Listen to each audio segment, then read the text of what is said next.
Dapat magalit ka kung yang si congressman mo, senador, isinusulat na napakalaki-laki ng pangalan nila sa lahat ng mga project nila. Nagpagawa sila ng espalto, nagpagawa sila ng multipurpose building, basketball, at anumang project isinusulat na napakalaking pangalan nila. Dapat magalit ka. Hindi nila pera yan.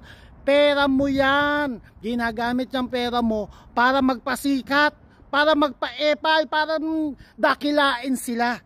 Gising na mga Pilipino. Ang trabaho ng mga senador, mga congressman, gumawa ng batas kung paano ka mabibigyan ng disenteng trabaho, malaking sahod at maraming trabaho. Ayan ang trabaho ng mga senador, congressman, gumawa ng batas kung paano pagagalingin yung mga sakit mo. Hindi gumawa ng gumawa, hindi sila DPWH para magpagawa ng anuman.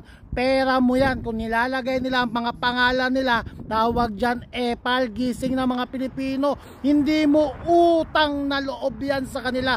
Trabaho nila talaga ang gumawa ng batas. Matagal ka ng mahirap, Pilipinas. Gising na. Kailangan mo ng lumaban. Labanan mo yung mga congressman mo, senador na epal.